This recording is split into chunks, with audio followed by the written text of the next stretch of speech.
तर भावांनो, आपण सगळे तर बरे असणारच. तर आपल्या व्लॉगमध्ये आपलं स्वागत आहे. आपण चाललो आहे आज दुपारनंतर आपल्या शेताकडं, कारण आपल्या शेतात आज पेरणी आहे म्हणून आणि त्यांचा डबा द्यायला आपण जाणार आहे. आता आपण जाऊया आपल्या शेताकडं. तर आपण उशिरा कशाला करताय, गाडीची किक मारली आणि आपण चला आपल्या शेताकडं. तर शेतात पोचलो तर आपल्या दुसऱ्या शेतात बघतो तर पाणी थांबले राव, एवढं पाऊस झालं आहे. आणि बघू शकता आपण किती पाणी थांबलं आहे. आणि आता त्यांना जेवायसाठी आपल्याला पाणी पाहिजे होतं म्हणून आणि आपण पाणी घ्यायला निघालो. तर आपली विहीर बघू शकताय आपण, आपली विहीर किती मनगण भारी दिसते राव. तुमच्याकडं आता तुमच्या शेतात असली विहीर असली तर कमेंटमध्ये आपण सांगू शकताय.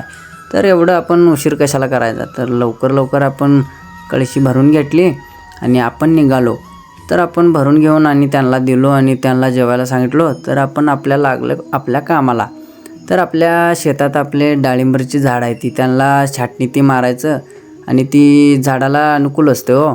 मग नंतर आपल्या थोड्या उशिरानंतर झालं की आपलं वातावरण पावसाचं. पाऊस लागलं राव जोरात. पहिला थोडं पडलं आणि नंतर बघू शकता आपण कसं भिजायला लागलो आहे. तर आणि पावसामुळं आपलं सगळं प्लॅन रद्द झालं. तर भावांनो, असंच सपोर्ट करत राहा आणि आपल्या व्लॉगला बघत राहा आणि आपल्या पेजला फॉलो करा आणि लाईक अँड शेअर करा.